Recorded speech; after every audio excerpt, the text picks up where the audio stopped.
Hello everyone, আসসালামু আলাইকুম। Welcome back to Speak with Naorin.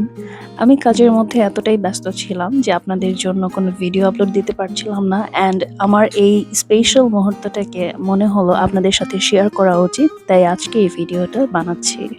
আমি একজন প্রফেশনাল ইংলিশ স্পিকিং ইনস্ট্রাক্টর। আমার কাজ হচ্ছে ইংরেজি ভাষা শেখানো। এই ভাষাগত দক্ষতা নিয়ে আমি কাজ করে থাকি।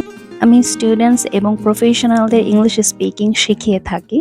রিসেন্টলি আমি 3টা প্রফেশনাল ব্যাচ একসাথে শেষ করেছি। একসাথে নয়, বরং পরপর শেষ করেছি।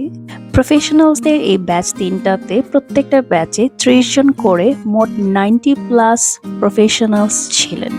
এই 3টা ব্যাচেরই আমার টার্গেট ছিল প্রত্যেকটা পার্টিসিপেন্টকে ইংলিশ স্পিকিং শেখানো, অ্যান্ড আলহামদুলিল্লাহ সাকসেসফুলি আমি আমার টার্গেট ফিল আপ করতে পেরেছি। যেহেতু আমাদের ইংলিশ স্পিকিং এর এই কোর্সটি খুব ভালোভাবে শেষ হয়েছিল, প্রত্যেকেই চেয়েছিল একটা ক্লাস পার্টি অ্যারেঞ্জ করার জন্য, and believe me, I was totally surprised.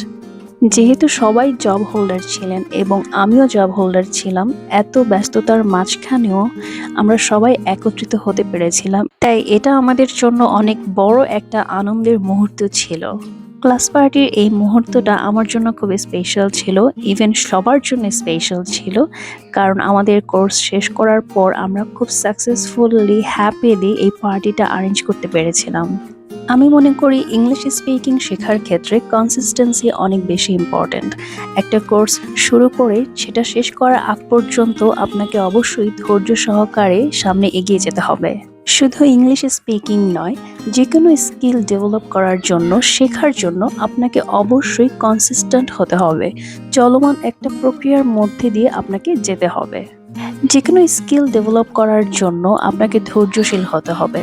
এবং আমি অনেক খুশি এই কারণে যে আমার ব্যাচের পার্টিসিপেন্টরা খুবই ডেডিকেশনের সাথে আমাকে সাপোর্ট দিয়ে এসেছেন।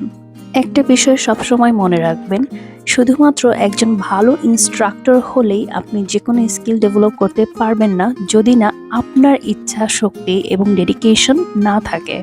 তাই আমি মনে করি ইনস্ট্রাক্টর বা টিচার যদি 50% এফোর্ট দেয়, বাকি 50% এফোর্ট আপনাকে দিতে হবে ইংলিশ স্পিকিং শেখার ক্ষেত্রে। And that's how you can make 50% plus 50% equal 100%। আজকের এই ভিডিওটি আপলোড করার পিছনে একটা রিজন হচ্ছে, আমি চাচ্ছিলাম এই সুন্দর মুহূর্তগুলোকে ভিডিও ক্যাপচার করে রাখার জন্য ফর লং টার্ম। ভিডিওটি শেষ করার আগে আমি লাস্টলি একটা কথাই বলতে চাই, the respect you all gave me, I am really overwhelmed. আমার ব্যাচের স্টুডেন্টস যারা আছো, পার্টিসিপেন্টস, প্রফেশনালস, আপনাদের সবাইকে আমি অনেক রেসপেক্ট করি, এবং আমিও চাই আপনারা সবাই এভাবেই ভালোবেসে আমার পাশেই থাকবেন এবং আমাকে সাপোর্ট করবেন। ভিডিওটি ভালো লেগে থাকলে অবশ্যই লাইক কমেন্ট করবেন, and thank you for watching my video. আল্লাহ হাফেজ।